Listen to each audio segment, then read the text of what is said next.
आणि तरी सुद्धा पण त्याचा तो स्वभाव होता. विंचू हा पाहत नाही की कोण सज्जन आहे आणि कोण वाईट आहे. तो डंक मारणार म्हणजे मारणार, साधू असू द्या अन्यथा एखादा चोर असू द्या. तसं कालियाचा हा स्वभाव होता. कालियाबाकी त्याच आवेशाने भगवंतावरती चालून गेला. ऐका, कालियाने देवाला बेटोळं घातलं आणि बंधनामध्ये घेतलं, कुंडलीने मारली त्याला. आणि जवळजवळ 1.5 प्रहर देवाला जकडून कालियाने ठेवलं. कथेमध्ये फार सुंदर वर्णन आहे. पण त्या 1.5 प्रहरामध्ये संपूर्ण ही बातमी गोकुळामध्ये पसरली. आणि गोकुळामध्ये जशी बातमी, सगळ्या गोपिका धावत रडत त्या ठिकाणी, कारण कृष्ण त्या डोहामध्ये गेलेला होता. ऐका, वात्सल्य प्रेम आणि वात्सल्य रस हा आपला विषय आहे. आणि यशोदा माता त्या ठिकाणी बेशुद्ध पडली. वसुदेव त्या ठिकाणी, नंदराज त्या ठिकाणी यशोदा मातेला सावध करत होता. नंदराजा सुद्धा त्या ठिकाणी इतका दुःखी झाला की आता कृष्णाला पाहायचं कुठं. आणि नक्कीच कृष्णावरती आता बाकी हा मोठा प्रसंग आहे आणि याच्यातून आता कृष्ण परत येईल का नाही अशी शंका त्या ठिकाणी वाटू लागली. सगळेजण रडत होते, मूर्छित पडल्या गोपिका. आणि ज्या वेळेला सगळ्या गोकुळामधलं समाज त्या ठिकाणी आक्रोश करू लागले, काहींचा तर प्राण कंठापर्यंत आलेला. आणि अशा वेळेला बलराम त्या ठिकाणी आलेला. बलरामनी नंदराजाला आणि यशोदे मातेला समजून सांगितलं की काळजी करू नका, त्याला काय होणार नाही. बलराम एकांतामध्ये हसत होता. पण बाकीच्यांचा बाकी प्राण इतका व्याकुळ झाला होता.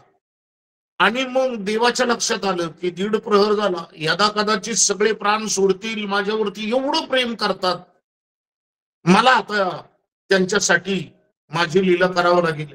आणि त्याच वेळेला कालियावरती प्रहार केला. कालिया सुद्धा त्या ठिकाणी बेशुद्ध पडू लागला. आणि वरती फाण्यावरती उभा राहून देव वरती जसा आला तसे सगळे नाचू लागले, गाऊ लागले, मोठमोठ्याने गर्जना करू लागले, आनंद एवढा. आणि भगवंतानी आपली टाच कालियाच्या मस्तकावरती दाबली आणि तो एकदम घाळ झाला. मंडळी ऐका, जे गाया वासर बेशुद्ध पडली, गोपगडी सुद्धा बेशुद्ध पडली, त्यावेळेला बाकी भगवंताच्या अंतःकरणामध्ये एवढं मातृवात्सल्य असं प्रेम निर्माण झालं की देवाचं सुद्धा हृदय भरून आलं. आणि हृदय भरून आल्याच्या नंतर देवाने ती लीला केली की कृपादृष्टीने त्या ठिकाणी त्यांच्याकडे पाहिलं आणि सगळ्यांना त्या ठिकाणी सावध केलं. इथं ऐका की यशोदा माता सुद्धा आता प्राण जातो की काय अशी स्थिती झाली होती. पण देवाने त्याच वेळेला हे ओळखलं की मी जर अजून काही वेळ दिसलो नाही तर हे सगळे लोक माझ्यासाठी प्राण सोडतील. आणि म्हणून त्या वेळेला बाकी देव वरती आला. आता ऐका, थोडस या कथेमध्ये याचा वात्सल्य रसाविषयी संबंध नाहीये, पण कालिया त्या डोहामधनं देवाने त्याला समुद्रामध्ये जायला सांगितलं. त्या समुद्रामध्ये एका बेटावरती गरुडाचं वास्तव्य होतं आणि कालियाला गरुडाची भीती होती. त्यांच्या दोघांमध्ये फार मोठं द्वैत होतं.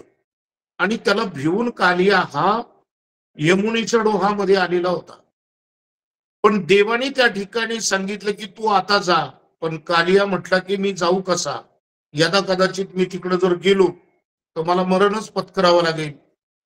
कालियाच्या पत्नींनी देवाचं त्या ठिकाणी पूजन केलं, प्रार्थना केली. आणि अशा वेळेला देवाने आशीर्वाद दिला की तू काळजी करू नकोस, तुला आता त्या ठिकाणी गरुडही काही करू शकणार नाही. कालियाने विचारलं त्याचं कारण, सांगितलं की तुझ्या मस्तकावरती माझं पदचिन्ह मी उमटवलेले आहे आणि हे पदचिन्ह पाहिल्याच्या नंतर तुला काळाची भीती नाही. तसं साधकाच्या ठिकाणी सुद्धा हा जो वात्सल्य रस आहे, या वात्सल्य रसामधनं आपल्या ठिकाणी सुद्धा आपल्या सद्गुरूंचं पदचिन्ह उमटलं जातं. आणि ते पदचिन्ह उमटल्याच्या नंतर त्या साधकाला काळाची सुद्धा भीती राहत नाही. आणि म्हणून जे भगवंतानी जे प्रेम केलं, ज्याच्यामध्ये कुठल्याही प्रकारची आसक्ती किंवा स्वार्थ हा थोडासा सुद्धा नव्हता, आणि म्हणून गोपगड्यांवरती प्रेम केलेलं, स्वतःचा जीव धोक्यामध्ये टाकून ज्या वेळेला सगळ्यांना वाचवण्याचा प्रयत्न करतो, त्यावेळेला याला म्हणायचं की वात्सल्य रस. ऐका, इथे फार एक सुंदर ओवी आहे, सगळ्यांनी ऐका. भगवंत या ठिकाणी म्हणतो की हे माझ्याकडनं का झालं, मलाच कळत नाही की मी एवढं यांच्यावरती प्रेम का करू लागलो. भक्तीने आकळलो जाणू, या लागी मी भक्ताधीन. मी त्यांनी माझी भक्ती केली, त्या भक्तीच्या प्रीतीने मी इतका त्यांच्या समोर आकळलो, त्यांच्या बंधनात राहिलो. माझी भक्तीचे महिमान मजही पूर्ण कळेना. माझ्या भक्तीचं महिमान, त्याची महती मला स्वतःलाच कळत नाही. मी कसं त्या गोपगड्यांना सावध केलं, मी कसं त्या ठिकाणी सगळ्यांसाठी त्यांच्या अधीन झालो.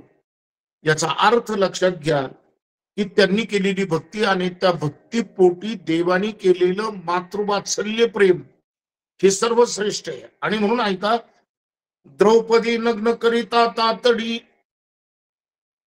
तिळ भरी हो निधीच उघडी. दुःशासन ज्या वेळेला तिचं वस्त्र ओढत होता, त्यावेळेला बाकी देव धावून आला. शेकी तुझन मिळे भोजन, भुकेल्या पान भाजीचे. पण एक लक्षात घ्या की द्रौपदीला अन्नपूर्णा नावाची एक थाळी त्या ठिकाणी होती, पण दुर्वास ऋषींना हे कौरवांनी द्रौपदीकडे पाठवलेलं होतं की दुर्वास ऋषींनी त्या ठिकाणी तिला शाप द्यावा, द्रौपदीला त्रास व्हावा, आणि तो त्रास कृष्णाला झाल्याशिवाय राहणार नाही. पण सूर्य मावळला की ती जी थाळी आहे ती स्वच्छ करून त्या ठिकाणी ठेवावं लागते, नंतर बाकी ती कार्य तिचं करत नाही. दुर्वास आल्याच्या नंतर दुर्वासाच्या बरोबर असणारे असंख्य त्या ठिकाणी त्यांचे शिष्य आणि दुर्वास ऋषींना खूप मोठ्या प्रमाणामध्ये अन्न लागायचं, शास्त्रामध्ये खूप वर्णन केलेले. पण अचानक द्रौपदीकडे आल्याच्या नंतर द्रौपदी सुद्धा काळजीत पडली, पण त्या थाळीमुळे त्या ठिकाणी ती सगळं काही, परंतु वेळ निघून गेलेली होती आणि मग काय करायचं. पण एक लक्षात घ्या, भगवंतानी त्याही वेळेला द्रौपदीला सहाय्य केलं. तो स्वतः त्या ठिकाणी आला आणि ती सगळी भोजनाची व्यवस्था त्या ठिकाणी श्रीकृष्ण भगवंतानी त्याच्या लिलेनी केली. याचा अर्थ काय लक्षात घ्या की देवाने द्रौपदीवरती केलेलं प्रेम. पण हे सगळे गेले आणि देव त्या ठिकाणी नंतरच्या वेळेला सगळं अन्न संपलं, पण देव बाकी उपवासीच होता. देव द्रौपदीला आता त्या ठिकाणी भूक लागलेली, पण एक भाजीचं पान, ते पान त्या ठिकाणी ते सेवन केलं आणि देव तृप्त झाला. दुसरी कथा आहे की ज्या वेळेला देव हस्तिनापूरमध्ये पहिल्यांदाच येतो आणि हस्तिनापूरमध्ये आल्याच्या नंतर दुर्योधन हा देवाचा अवमान करतो, आणि अवमान झाल्याच्या नंतर बाकी देव उद्धवाला त्या ठिकाणी सांगतो की उद्धवा, आपल्याला या ठिकाणी एक क्षणही राहायचं नाही, आपल्याला इथून निघायचं. ज्या ठिकाणी अवमान होतो त्या ठिकाणी एक क्षणही थांबू नये. आणि साधकाने सुद्धा लक्षात ठेवा की ज्या ठिकाणी आपला अवमान होईल त्या ठिकाणी थांबू नये, त्वरित स्थलांतर आपलं करावं. आणि अशा वेळेला देवाने ठरवलं की विदुराच्या घरी जायचं.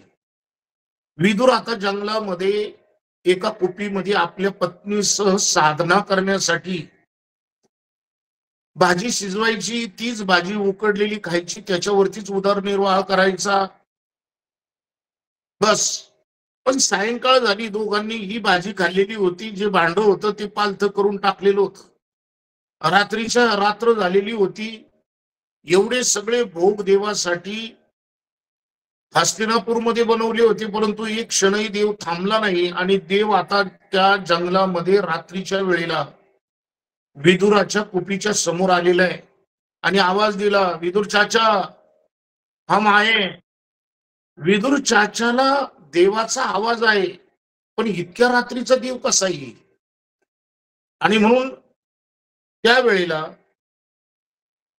विदुरनी झोपडीची ती ताटी उघडली. उघडल्याबरोबर त्या वनामध्ये असणारा तो भगवंत प्रकाश आणि देवाने त्या झोपडीमध्ये प्रवेश केला. मंडळी ऐका, देव विदुर चाचांना म्हणला, विदुर चाचा हमें बहुत भूख लगी है, हमें कुछ खाने के लिए दीजिए, बहुत बड़ी भूख लगी है. विदुर चाचाने आता विचार केला की देवाला आता काय द्यावं, फक्त भाजी शिजून खाण्याचं व्रत. पण आता ती भाजी सगळी संपलेली होती. ज्या भांड्यामध्ये भाजी शिजवलेली ते भांडही पालथं घातलेलं होतं. विदुर चाचा म्हटले की देवा आता तुला द्यायला काहीच नाही. पण ऐका, देवाने केलेलं प्रेम, निस्सीम प्रेम, ज्या प्रेमामध्ये कुठल्याही प्रकारचं स्वार्थ नाही, त्याच्यामध्ये विकार नाही. आणि म्हणून देवाने त्यावेळेला विदुरला म्हणावं की मला भूक लागली, आणि विदुरनी म्हणावं की देवा आता तुला मी या ठिकाणी काय देऊ, भाजीच खाल्ली आम्ही, ती संपली. नाही नाही, काहीतरी असेल पहा, कुछ तो दे देना. आणि त्यावेळेला विदुरच्या पत्नीने ते पातीलं जे भाजी शिजवलेलं पाहिलं, त्याच्यामध्ये एक पान चिटकलेलं होतं. आणि ते पान देवाने पाहिलं आणि ते घेतलं आणि ते देवाने खाल्लं.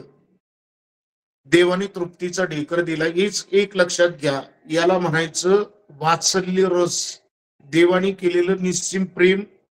म्हणून ऐका, होऊनी निजदासाधीन मध्यान्न पुरविसी अन्न, शेकी तुझ न मिळे भोजन, भुकेल्या पान भाजीचे. शेवटी एका भाजीच्या पानावरती तृप्त देव केवळ आणि केवळ याच्यासाठी झाला की त्या भाजीच्या पानापाठीमाग शुद्ध अशी भक्ती त्या लोकांची होती. आणि म्हणून वात्सल्य प्रेम देवाने त्या ठिकाणी केलं. कोण भक्ती केली गोपाळी, काय ती सोवळी की ओवळी, त्यांचे कवळ मी गिळी, प्रेम समेळी डुल्ल तू. एक प्रसंग आहे, फार सुंदर आहे का. सगळी कृष्णाबरोबर गाया वळायला वनामध्ये गेली. सगळ्यांनी शिदुऱ्या नेल्या, परंतु मधुमंगल नावाचा हा ब्राह्मणाचा मुलगा, परंतु घरची परिस्थिती फार हालातीची होती. त्या दिवशी आई त्याला शिदोरी देऊ शकली नाही. सगळेजण खेळ खेळले आणि जेवणाच्या वेळेला सगळे बसले, पण मधुमंगल त्या ठिकाणी त्या सगळ्या सवंगड्यांमध्ये दिसना. वाकड्याला विचारलं देवाने की अरे मधुमंगल नाहीये. वाकड्याने सांगितलं देवा त्यांनी शिदोरी आणली नाही, त्यामुळे तो काय थांबला नाही. देवाने काय करावं ऐका. देवानी दह्याचं ते छोट गाडगं हातामध्ये घेतलं आणि मधुमंगलला शोधण्याचा प्रयत्न करू लागला देव. सगळ्या वनामध्ये आवाज देऊ लागला, मधुमंगल मधुमंगल. यमुनेच्या तीराजवळ आला आणि एका कदंबाच्या वृक्षाखाली मधुमंगल रडत बसलेला होता. मधुमंगल घरनं निघत असताना आई त्या दिवशी म्हणत होती मधुमंगलला की मधुमंगल, घरामध्ये काहीच नाही रे तुला द्यायला, आज तुला शिदोरी काय देऊ, आज काहीच नाही.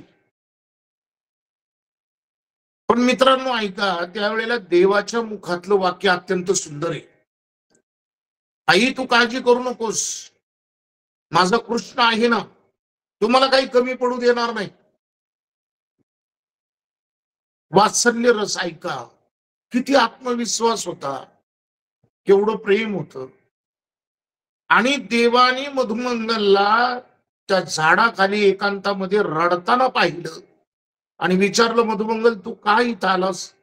देवा मी शिदुरी आणली नाही. आणि मग काय झालं? हे घे. आणि दह्याचं ते छोटं गाडगं मधुमंगलला एवढी भूक लागली होती की पोटामध्ये कावळे ओरडत होते. त्या भुकेच्या पोटी देवाने पुढं केलेलं दह्याचं ते जे छोटं गाडगं पट पट पट त्या ठिकाणी दही त्या ठिकाणी पिऊन घेतलं. पण देव वाट पाहत होता की याच्यातलं थोडं राहिलेलं मला मधुमंगल देईल. सौंगड्यांचं उष्ट्याची अपेक्षा करणं म्हणजे हा वात्सल्य रस आहे, एक लक्षात घ्या. देवाने करावी. तुम्ही आम्ही आजही पंक्ती भेद करतो, वात्सल्य रस नाहीये. हा या कुळातला, तो त्या जातीतला. आणि म्हणून एक लक्षात घ्या, देवानी त्या ठिकाणी भेद केला नाही. आम्ही करणं काय उपयोगाचं आहे? देवानी केलेलं प्रेम वेगळे आणि देवावरती प्रेम करणारी ही भक्त मंडळी सुद्धा आपली वेगळी, हे लक्षात घ्या. आम्ही प्रेम करतो परंतु त्याच्या पाठीमागं कुठला तरी स्वार्थ असतो. आम्ही ते प्रेम करण्याचं एक नाटक करत असतो, पण ते शुद्ध प्रेम नसतंच. आणि ऐका, मधुमंगलच्या इतकी भूक लागली की ते अख्खं गाडगं मधुमंगल पिला. देवाला असं वाटलं त्याच्यातलं थोडं तरी मला. पण मधुमंगल पीत असताना त्याच्या बाराबंदी बंडी होती ना, त्याच्यावर काही दही सांडलं, ते देवानी चाटून खाल्लं आणि देवानी तृप्तीचा ढेकर दिला. याला म्हणायचं वात्सल्य प्रेम, वात्सल्य रस. ऐका, आणि म्हणून प्रेमामध्ये वासना होऊ शकत नाही.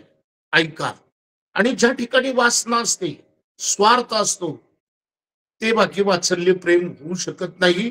आणि म्हणून वात्सल्य हे वात्सल्य प्रेमच असतं, त्याच्यामध्ये कुठल्याही प्रकारचं दूषितपणा नसतो. आणि म्हणून ऐका, प्रेम हे कुठल्याही वस्तूवरती होऊ शकतं. ऐका, प्रकृती असेल, पर्यावरण असेल, चराचर असेल. पण एक लक्षात घ्या, मनाची अवस्था ही त्या ठिकाणी जर आमची त्याच्यामध्ये बदलली तर ते वात्सल्य प्रेम होऊ शकत नाही. आणि म्हणून वात्सल्य प्रेम हे मोठ्या व्यक्तीकडनं लहान व्यक्तीवरतीच होऊ शकतं. ऐका, जसे की संत आणि साधू हे वात्सल्य प्रेम करत असतात. ऐका, त्या काळामध्ये काही भक्त होते, जसे का मधुमंगल सारखा.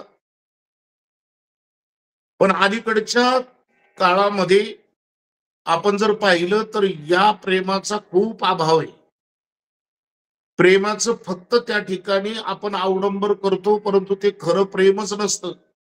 एक लक्षात घ्या, एखादा जर तुमचा मित्र आला आणि त्याच्यावरती जर वेळ आली, पण त्या वेळेला तुम्ही कुठलाही विचार न करता त्याच्या वेळेला तुम्ही मदतीला धावून जाता, यदा कदाचित त्याच्यामध्ये तुमची नुकसान होणार असेल, पण त्याचाही विचार मनामध्ये न येता तुम्ही त्वरित ज्या वेळेला तिथं मदत करता, त्यावेळेला खरं ते निस्वार्थ प्रेम आहे. आणि ज्या प्रेमामध्ये स्वार्थ नाही, विकृती नाही, आसक्ती नाही, भोग नाही, अशाच प्रेमाला वात्सल्य प्रेम असं म्हणतात. लक्षात घ्या, त्या प्रेमामध्ये कुठल्याही प्रकारचे दोष आढळून येत नाही. निस्सीम केलेलं प्रेम म्हणजेच वात्सल्य प्रेम, म्हणजेच वात्सल्य. या ठिकाणी तुम्हाला खरं सांगू का, बाबांचा एक प्रसंग सांगतो तुम्हाला, की बाबांना एकदा भूक लागली होती. काय करावं, बाबांचा आवडीचा पदार्थ म्हणजे भेळ. एकच भेळीचा पुडा होता आणि बाबांना असं वाटलं की चला आता भूक लागलेली आहे, त्या भेळीचा स्वाद घेऊ. बिळीचा पुडा त्या ठिकाणी घेतला आणि सोडायला घेतलं, तोपर्यंत बाहेर 2 साधक आलेत. आवाज आला. बाबांच्या लक्षात आलं की कोणतरी साधक आपल्याकडे आलेत आणि आपण आता जर ही भेळ खाल्ली तर त्या साधकांना आपल्याला काही द्यायला नाहीये. बाबांनी तो भेळीचा पुडा बाजूला ठेवला. ऐका. आणि ज्या वेळेला ते साधक आतमध्ये आले आणि त्यावेळेला ती भेळ त्या साधकांना खायला दिली. बाबांना ती भेळ खायला मिळाली नाही, त्या साधकांना संपूर्ण दिली. साधक लांबून आलेले होते, 3 जण होते. ती भेळ त्या तिघांनीही खाल्ली. बाबांना विचारलं की बाबा तुम्ही, नाही नाही तुम्ही घ्या, माझं पोट भरले. म्हणजे साधक येण्याने फक्त पोट भरणं आणि साधकांना ती भेळ खायला घेतलेली ठेवून देऊन त्यांना खायला घालणं, याला म्हणतात वात्सल्य प्रेम. जे का रंजले गांजले त्याशी म्हणे जो आपुले, याला म्हणायचं वात्सल्य प्रेम. एक लक्षात घ्या, हे साधूच करू शकतात. अरे विचार करा, ज्या ससूनमध्ये जो मुलगा ज्याला डिस्चार्ज मिळाला परंतु कपडे नव्हती यायला घालायला, बाबांनी आपला शर्ट त्या मुलाला घालावा आणि बाबांनी उघड ससून पासून रेंज हिल्स पर्यंत जावं. याला म्हणायचं वात्सल्य प्रेम. जे आपल्या आई वडिलांनी सुद्धा केलं नाही ते साधू आणि संत करतात. म्हणून बाबांचं चरित्र जर आपण जर पाहिलं तर बाबांनी आपला संसार त्याच्यावरती तुळशीपत्र ठेवलं, पण सगळ्यांचे संसार सुखी केले. आपलं घर किंवा आपला मठ कधी उभा केला नाही, परंतु सगळ्यांचे मठ मंदिर उभी केली. ते साधू, त्याला म्हणायचं मातृवात्सल्य प्रेम, त्याला म्हणायचं वात्सल्य रस. आणि म्हणून एका कुत्र्यावरती सुद्धा बाबांनी प्रेम करावं. जे कुत्र समोर आल्याच्या नंतर बाबांनी आपल्या पायातली पायतानं बाजूला काढावी आणि त्यांनी दर्शन घ्यावं आणि त्याला आशीर्वाद द्यावा. बाबांनी कोणती योनी याचा सुद्धा कधी विचार केला नाही. त्यांच्या ठिकाणी समदृष्टी असते. ऐका. भूतदया ज्याच्या अंगी त्याचे घरी चक्रपाणी. प्रत्येक प्राणी मात्रावरती प्रेम करणारे साधू बाबा होते, म्हणून त्यांच्या घरामध्ये त्यांच्या आश्रमामध्ये आजही श्रीकृष्ण भगवंत उभा आहे. आणि म्हणून ऐका की मंडईमध्ये कधी बाबा आले तर जेवढीही दलालाकडनं पट्टी यायची तेवढे सगळे पैसे बाबांनी सर्व साधकांसाठी खर्च करावेत. जा रे बलदेवच्या इथनं जिलबी घेऊन ये, पापडी घेऊन ये, सगळेजण खा, सगळ्यांना खाऊ घालावं. आणि बाबांनी खिसा मोकळा करून पुन्हा विवडीला जावं, याला म्हणायचं साधू. आणि आज काही लोक अशी आहे की पैसे दिल्याशिवाय दर्शन नाही, वात्सल्य रस होऊ शकत नाही. ऐका. आणि म्हणून सगळ्यात महत्वाचं म्हणून आयुष्यभर त्या ठिकाणी बाबांनी सर्व साधकांवरती वात्सल्य प्रेम केलं. लक्षात घ्या. ज्यांच्या ज्यांच्या संसारामध्ये अडचण आली, मी तुम्हाला सांगतो कित्येक उदाहरणं देईल. रामचंद्र वाल्हेकर हे कुटुंब नांदेडमध्ये राहत होतं आणि त्यांच्या भावकीमध्ये आणि त्यांच्यामध्ये जमिनीचा वाद हा कोर्टात गेला. बाबा नांदेडमध्ये आले, सगळे साधक जमले आणि विचारलं पुढीतकरांना की का हो ते रामचंद्र वाल्हेकर दिसत नाही. नाही म्हटले बाबा, ते जरा थोडस त्यांच्यावरती एक प्रसंग आलेला आहे, ते काय आले नाही.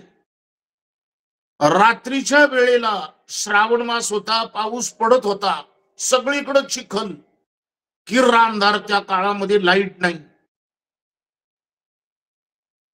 आणि सगळी उपळाची रानं. जवळजवळ पोटरीपर्यंत पाय गाडायची चिखलामध्ये. रात्रीच्या वेळेला बाबा म्हटले की आपल्याला त्याच्याकडे जायचं. सगळी लोक म्हटली बाबा इतक्या रात्रीचं पाऊस पडतोय, एवढा चिखल, ती रानामध्ये वस्ती, कसं जाणार आपण? नाही म्हटले जायचं. एवढ्या रात्रीचे चिखलामध्ये बाबा भिजत भर पावसामध्ये एवढं चिखलाचं रान तुडवीत त्या ठिकाणी रामचंद्र वाल्हेकर यांच्या घरी गेले.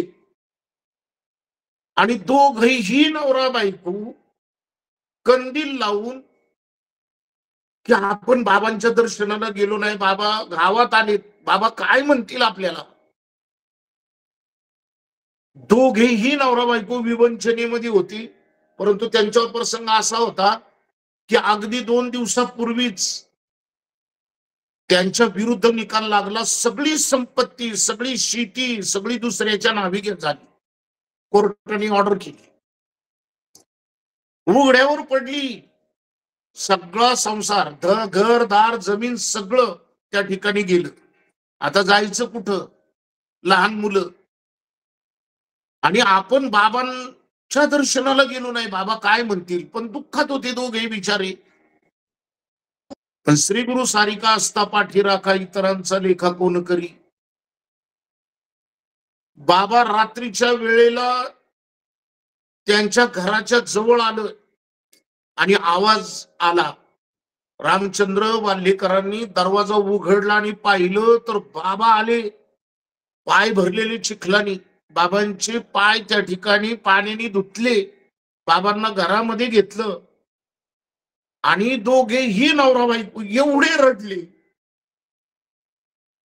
बाबांचं दर्शन घेतलं आणि बाबांना वृत्तांत सांगितलं की बाबा शेती गेली, घर गेलं, आता सगळं गेलं, आता काहीच राहिलं नाही. मंडळी ऐका, कुठलाही विचार न करता बाबांनी त्या वेळेला बाबांच्या मुखातनं वाक्य बाहेर पडली, अरे काळजी करू नकोस. बाबांचं सुद्धा हृदय भरून आलं. लहान मुलं जाणार कुठं होते? काळजी करू नकोस, पुढचा निकाल तुझ्याच बाजूनी लागेल, पण तू खचू नकोस. मी सांगतो सगळं काय ते तुझं तुला मिळेल. पुन्हा केस दाखल केली पुढच्या कोर्टामध्ये वरच्या, आणि त्यावेळेला निकाल रामचंद्र वाल्हेकर सारखा लागला. आणि सगळी शेती, जमीन, घर दार सगळं. आज एवढं श्रीमंत कुटुंब आहे. म्हणून बाबांचं पहिलं मंदिर झालं त्यावेळेला संपूर्ण रंग त्यांच्या मुलांनी दिला होता. ही नवीन काही साधकांना मला सांगायचं काय का, रात्रीच्या वेळेला भर पावसामध्ये एक महान साधू आपल्या शिष्याला भेटायला जातो. म्हणजे पावसाची तमा नाही, चिखलाची तमा नाही, आणि शिवाय असा आशीर्वाद देतो की तुझं तुला सगळं मिळेल. आणि ती मिळालं. वात्सल्य रस लक्षात घ्या. चला, खूप सांगता येईल याच्यामध्ये, बाबांच्या खूप आठवणी आहेत. म्हणजे कोणाला डोळे झाकताच सुंदरा दिसते. नीट ऐका बर का, कोणाला डोळे झाकताच सुंदरा दिसते, कोणाला रंभा उर्वशी वसुंधरा दिसते. ऐका, मी डोळे झाकताच माझी राबणारी आई दिसते.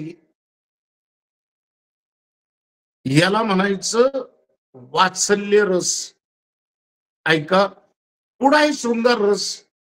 शृंगार रसाचा थोडासा विचार करूया, कारण वेळ खूप होत चाललाय. प्रेमी आणि प्रेमिका हे जसं निश्चित त्या ठिकाणी निस्वार्थ त्या ठिकाणी प्रेम करतात. आता सगळेच करतात असा विषय नाही, पण खरे जे प्रेमी असतात त्या ठिकाणी ते प्रेम निश्चित निस्वार्थ ज्या वेळेला करतात त्यावेळेला उच्चतम दर्जाचं प्रेम निर्माण होतं. त्याला बाकी शृंगार रस असं म्हटलं जातं, ज्याच्यामध्ये कुठल्याही प्रकारची वासना नाहीये. ऐका, विकृती नाहीये. निश्चिम असं केलेलं प्रेम जिथं निस्वार्थ आहे. आणि ज्या वेळेला असं निस्वार्थ प्रेम, ज्या वेळेला ते उच्चतम दर्जातलं प्रेम, त्याला बाकी शृंगार रस असं म्हटलेलं आहे.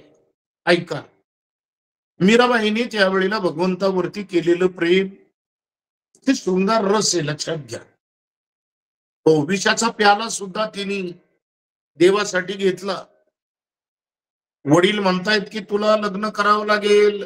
मीराबाई म्हणते की नाही, मी वर शोधलेला आहे, त्याला आपलं केलेले, मी निश्चित केलेले, देवाशिवाय मी कोणाचीही वधू होऊ शकत नाही.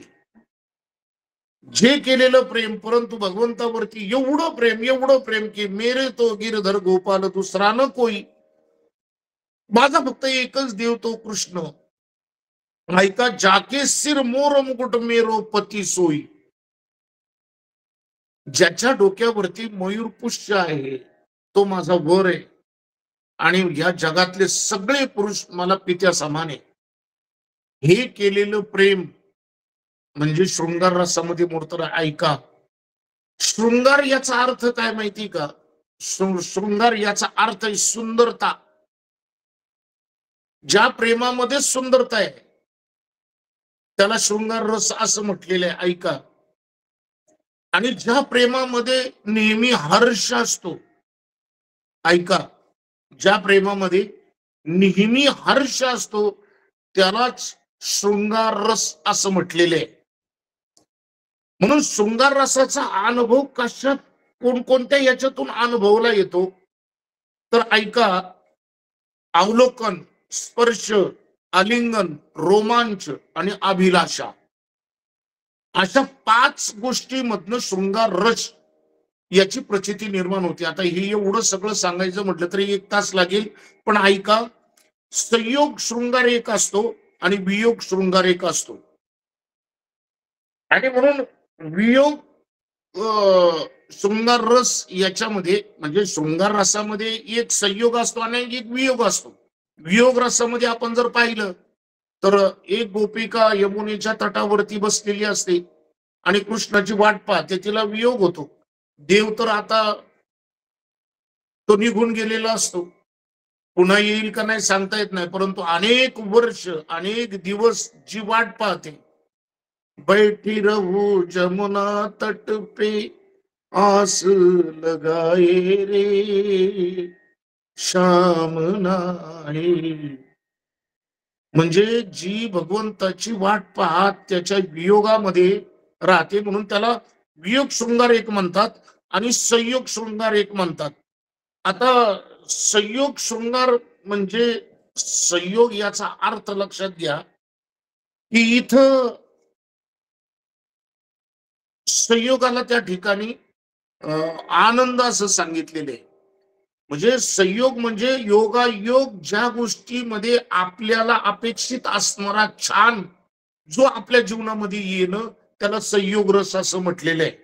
म्हणून ऐका, स्त्री आणि पुरुष एकमेकांमध्ये रत होण्याच्या संयोगाला शृंगार रस असं म्हटलेलं आहे. ऐका, आणि म्हणून जो संयोग जो आहे, संयोग म्हणजे सुख, लक्षात घ्या. जिथं सुख प्राप्त होतं ज्या योगातून, त्याला संयोग असं म्हटलेलं आहे. हिंदीमध्ये त्याला संजोग म्हटलेलं आहे. ऐका, गोपिकांना देवाला भेटण्याची आतुरता निर्माण झाली आणि देव भेटत नाही म्हणून गोपिकांनी काय केलं, देवाची बासरी लपवून ठेवली की त्या निमित्ताने तरी तो आपल्याला भेटेल. देव बासरी नाही म्हटल्याच्या नंतर खूप बेचैन झाला, कुठे कुठे कुठे, आणि नंतर बाकी लक्षात आलं की हे गोपिकांकडेच आहे. पण त्या बासरीमुळं ज्या वेळेला देव आला, ज्याच्यातनं गोपिकांना आनंद मिळाला, ऐका, ते शृंगार रस. ज्या संयोगामध्ये सुख आहे त्याला शृंगार रस असं म्हटलेलं आहे. फार सुंदर उभी आहे. माझी काय क्षीण झाली शक्ती, मज गोपिका दावी बांधी थी. खर तर माझी काय खरंच शक्ती क्षीण झाली होती का, मला त्या ठिकाणी उखळाला बांधलं. ऐका, पण त्या प्रेम एवढं सुंदर केलेलं होतं देवानी, त्यांच्या निज प्रेमाची जाती मी स्वयं श्रीपती पोरखू. मी स्वतः बांधलो गेलो, मी स्वतः त्यांच्या अधीन झालो. ऐका, आणि स्वतः अधीन झाल्यामुळं भक्ताला जो आनंद झाला, जे सुख प्राप्त झालं, ते शृंगार रस लक्षात घ्या. जो निज भक्तीचा जिवाळा तो गोकुळी होऊनी गोवळा, क्रीडोनी त्यांची खेळ मेळा, गोपी गोपाळ उद्धरले. ज्या गवळ्यांच्या मुलांमध्ये देव खेळला, ती काय सोवळी ओवळी घालणारी नव्हती, वेदाचा अभ्यास करणारी नव्हती, ती काही ग्रंथ वाचणारी नव्हती, परंतु फक्त आणि फक्त निस्सीम प्रेम करणारी ही सगळी गवळ्याची मुलं. त्यामुळे त्यांच्या अधीन देव झाला. आणि देवाने कळू दिलं नाही की मी देव आहे. जर हे कळालं असतं त्यांना, तर ते गोपाळ बाकी देवापासून काहीतरी मर्यादित राहिले असते. तो आपला सखा आहे, आपला मित्र आहे, असं ते झालं नसतं. ऐका. आणि म्हणून या ठिकाणी आता विचार करा, जर मी देव आहे हे जर देवानी त्या ठिकाणी यशोदे मातेला जर कळालं असतं, तर यशोदे मातेनी असं प्रेम केलं नसतं, तिथं मर्यादा आली असते. म्हणून देवानी कधीही असं मी देव आहे, मी एक काहीतरी वेगळा आहे असं कधीच दाखवलं नाही. त्यांच्यामध्येच राहिला. शिळ्या पाक्या तुकडे ते भाकरीचे सगळे ते त्यांनी खाल्ले. लक्षात घ्या, राजाचा मुलगा होता, पण कधीही त्यांनी स्वतः मी एक वेगळा आहे असं कधी दाखवलं नाही. त्यांची चटणी भाकरी देवानी इतकी गोडपणे खाल्ली की बस रे बस. हो. एक दुसराही प्रसंग आहे की उद्धवाला गोकुळामध्ये पाठवलं, आणि उद्धवाला ज्या वेळेला गोकुळामध्ये पाठवलं त्या वेळेला गोपिकांच्या लक्षात आलं की अरे अगदी कृष्णासारखाच आहे, अगदी तेजस्वी आहे, हा नक्कीच कृष्णानेच पाठवलेला आहे. आता अर्थात तो यादवच होता, कृष्णाचा सखा होता. पण त्यांच्या लक्षात आलं, त्यांनी काय केलं बरं का, कथेमध्ये फार वेगवेगळे असे वेगवेगळे असे एक विषय, पण हे थोडस वेगळं आहे का. सगळ्या गोपिकांनी त्या उद्धवाला एका वेगळ्या बाजूला बोलवलं एकांतामध्ये. सगळ्या जणी जमल्या जिथं बाकीची लोक नव्हती, फक्त गोपिका राधा होती. आणि तो आला. आल्याच्या नंतर त्याचं स्वागत केलं गोपिकांनी चांगलं छानपैकी.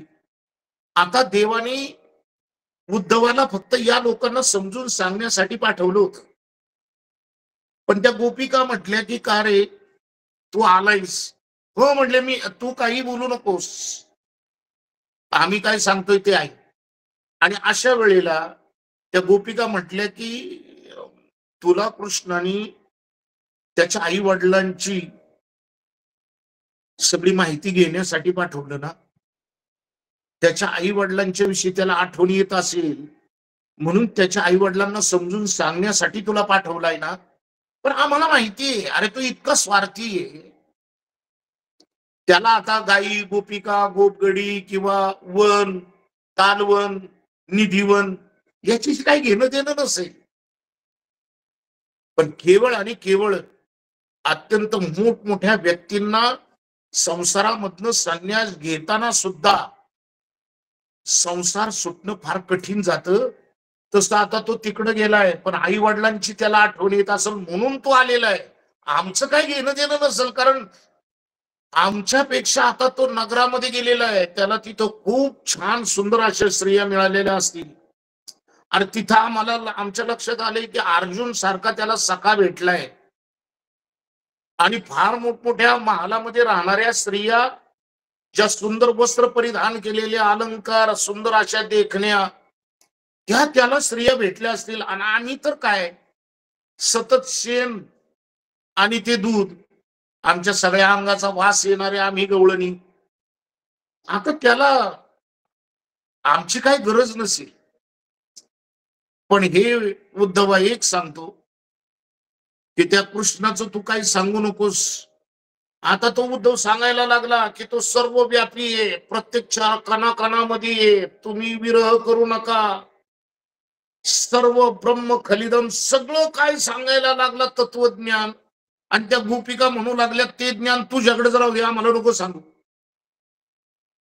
त्याचं कारण आहे की त्यांनी उदाहरण दिलं की जसा भुंगा एका फुलावरती जातो आणि तो मकरंद सेवन करतो, त्या फुलाला वाटतं की अरे हा माझ्यावर एवढं प्रेम करतो, हा मोठमोठी लाकडं सुद्धा एका क्षणामध्ये पोखरून टाकील, परंतु हा माझ्यावरती एवढं प्रेम करतो. त्या फुलाला वाटतं की अरे हा फक्त माझाच आहे. परंतु तो भुंगा पुन्हा थोड्या वेळाने दुसऱ्या फुलावर जातो, दुसऱ्या फुलावरनं तिसऱ्या फुलावरती जातो, असंख्य फुलावरती जातो आणि मकरंद गोळा करतो. तसा हा कृष्ण सगळ्या स्त्रियांना वाटतो की फक्त हा माझ्यावरती प्रेम करतो, परंतु तो लबाड आहे, त्याच्या स्वार्थपणा आहे, तो असंख्य स्त्रियांवरती प्रेम करतो. जसं एखाद्या ब्राह्मणाने एखाद्या घरामध्ये पूजा सांगावी आणि त्या ब्राह्मणाला एकदा का दक्षिणा मिळाली की तो ब्राह्मण तिथून लगेच निघून जातो, पुन्हा नंतर त्या घरामध्ये येत नाही. असंख्य त्या ठिकाणी अशी उदाहरणं त्या गोपिकांनी दिली की हा एक ठिकाणी स्थिर राहणारा नाहीये म्हटले. आम्ही तर आमच्या संसाराची फार वाट लावली, आमच्या घरातल्या मुलांचा विचार केला नाही, आमच्या पतींचा विचार केला नाही, आणि आम्ही त्याच्याकडे धावत गेलो की बस आता तो सर्वस्व आमचा आहे. परंतु काही नाही, आमच्या संसाराकडे आम्ही पाहिलं नाही, आमचा संसार त्या ठिकाणी उघड्यावरती ठेवून आम्ही गेलो. परंतु आता तो गेला ना, तो स्वार्थी आहे. जसं लहान मुलाने काही वेळ ते खेळणं खेळावं आणि मनात आलं की टाकून द्यावं, तसं आमच्या बरोबर तो खेळला, प्रेमाचं नाटक केलं, काही काळापुरतं आम्हाला प्रेयसी म्हणून हे केलं आणि नंतर आम्हाला टाकून तो निघून गेला. फार छान उदाहरणं दिलेली आहेत त्या गोपिकांनी. त्या उद्धवाला बोलूनच दिलं नाही. ऐका, वेळ झालेला आहे. खरं तर मी पुढच्या कथेमध्ये सुद्धा काही सांगेल, पण ऐका की शेवटी उद्धवाच्या जाताना उद्धवाला समजणं काय करावं. उद्धवाचं ज्ञान उद्धवाकडेच राहिलं. उद्धव त्या भक्तीच्या लाटेंमध्ये गटंगळ्या खात होता. त्यांनी केलेलं प्रेम, त्यांची भक्ती ही ज्या वेळेला उद्धवाला कळाली, उद्धव त्या ठिकाणी चकित झाला आणि उद्धवाचं ज्ञान त्या ठिकाणी त्याची वाचच बंद झाली. ते एवढं उच्चतम कोटीचं प्रेम ऐकलं, ती सगुण भक्ती त्या ठिकाणी ऐकली आणि निर्गुण निराकार भक्ती करणारा हा उद्धव अबोल झाला. आणि शेवटी निघताना सगळ्या त्याच्या आवडीच्या वस्ती कृष्णाच्या गोपिकांनी दिल्या. रथ हा मथुरेमध्ये आला, देव वाटच पाहत होता. उद्धव आलास. उद्धवानी म्हटले, देवा तुला जर माझा गर्व हरण करायचा होता तर तू मला तिथं नव्हतं पाठवायला पाहिजे, तूच सांगायचं होतं मला. अरे काय प्रेम करतात त्या, काय त्या ठिकाणी. अरे खरं सांगू, आजही तू येशील म्हणून ते सतत शृंगार करतात, नाना प्रकारचे अलंकार, नाना प्रकारची वस्त्र, आणि तुझी वाट पाहतात की तू यदा कदाचित येईल. शृंगार रस ऐका. देव वनामध्ये गेला ना गाया चारायला, सायंकाळच्या वेळेला गोरस मुहूर्तावरती आजही वृंदावनामध्ये आजही ऐका, शृंगार रस कशाला म्हणायचं. आजही स्त्रिया सगळं अंगण त्या ठिकाणी स्वच्छ झाडून घेतात, सडा मार्जन करतात, त्या ठिकाणी रांगोळी काढतात, सुंदर असे सुगंधी द्रव्य शिंपडतात आणि स्वतः संपूर्ण त्या ठिकाणी नटून तिथे अंगणामध्ये बसतात की आता कृष्ण वनातून येईल आणि माझ्याच दारातून तो गायी घेऊन जाईल आणि त्याची दृष्टी माझ्यावर पडल, मी त्याला छान दिसली पाहिजे. शृंगार रस. आम्ही कीर्तनाला गेलो तरी गबाळ्यासारखं. म्हणून एक लक्षात घ्या, शरीर रक्षंती धर्म. सुंदर कपडे परिधान करावीत, सुंदर राहावं. लक्षात घ्या, परमार्थामध्ये मळकटलेला आणि कळकटलेला उपयोग नाही. ज्या माणसाला स्वच्छतेचा अभाव आहे, शृंगार रस नाही म्हणून समजायचं. हा, छान राहावं. आणि म्हणून एक लक्षात घ्या की शृंगार रसाच्या अंतर्गत वसंत ऋतू, सौंदर्य, प्रकृती, सुंदरवन, पक्षी, हे सगळे प्रकार. वनामध्ये जर गेला ना तर अनेक सुंदर वेगवेगळ्या जातीची वृक्ष पाहून आपल्याला आनंद व्हावा. शृंगार रस.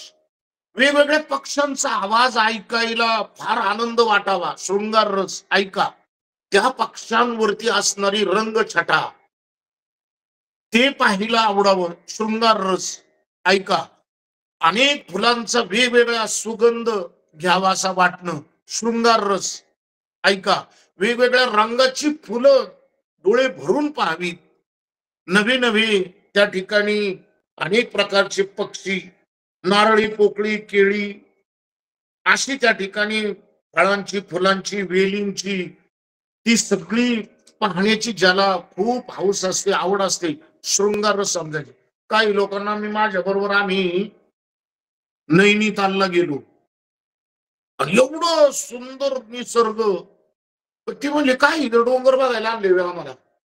याचा अर्थ काय? शृंगार रसच नाही. काही लोकांना ओम पर्वत दिसला, काही लोकांना दिसलाच नाही, फक्त बर्फाचा डोंगर दिसला. याचा अर्थ शृंगार रस नाही. ऐका, ज्या ठिकाणी अनेक सुंदर दिसणारे पक्षी दिसतात, फुलं दिसतात, कोकिळ असेल, भारद्वाज असेल, मैना, मोर, लांडोर, चातक, राजहंस असे दुर्मिळ त्या ठिकाणी पक्षी आपल्याला दिसले की पाहतच राहावं असं ज्याच्या ठिकाणी असताना त्याला शृंगार रस म्हणायचं. ऐका, परंतु कधी नाही ते कोणता पक्षी दिसला तरी असेल काहीतरी, चला. शृंगार रस ज्याच्या जीवनात नाही ना, त्या माणसाचं लक्ष कुठंच चांगल्या ठिकाणी लागणार नाही. त्याला किती, बघा मी सांगतो तुम्हाला की ज्या स्त्रियांना एखादा सुवर्ण अलंकार आहे, पण तो किती वाजनापेक्षा त्याच्यावरती केलेली कलाकुसर ही जी आवडणं त्याला शृंगार रस म्हणायचं. ऐका, हो, छानपैकी सायंकाळच्या वेळेला हो पावडर वगैरे लावून छान स्त्रिया आपल्या पतीची वाट पाहता, शृंगार रस. नाही तर पती येण्याची वेळ आणि मी स्त्रीचा बाकाना भरण्याची वेळ एक, शृंगार रस नाही. हो, उगाच कसंही राहणं, कसली कपडे घालणं. माणसाने एक लक्षात घ्या, ते फाटका असलं तरी चालेल, पण नीटका असणं गरजेचं आहे, स्वच्छ असणं गरजेचं आहे. आणि म्हणून काही माणसं आपल्या स्वतःच्या हातापायाची बोटांची नखं वाढलेली असतात आणि ते बाकीच्या लोकांना शृंगार रस सांगत असतात. लक्षात घ्या, आरोग्याविषयी सांगत असतात. चुकीचं आहे. तुका म्हणे स्वय व्हावे तरीच महिमा कळू येईल. आणि म्हणून चंद्र किरणाचे अमृत जे विवायसा प्राप्त, तेवी माझे निज सुख निश्चित, नवेची प्राप्त अभक्ता.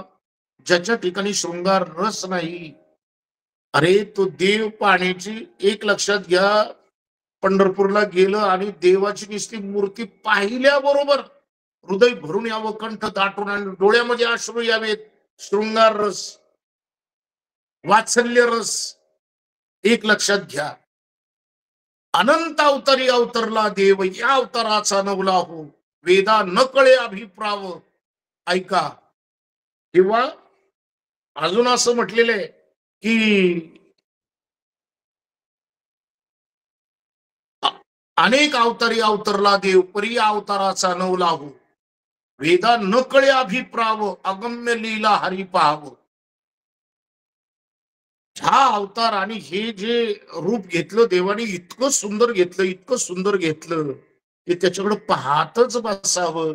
आणि ज्याला पाहतच बसावं अशी स्थिती होती ना, त्याला शृंगार रस म्हणावं. ऐका, आणि म्हणून मदन पोटा आला बापुडे, तेथे इंद्रचंद्र कोणीकडे, काय सुंदर रूप त्याचे. आणि म्हणून देवास नटवणं. ऐका, शृंगार रसाची लक्षणं सांगतो. ज्या साधकाला देवाला नटवावं, देवाला छान कपडे घालावे, त्याला गंध सुद्धा छान लावावा.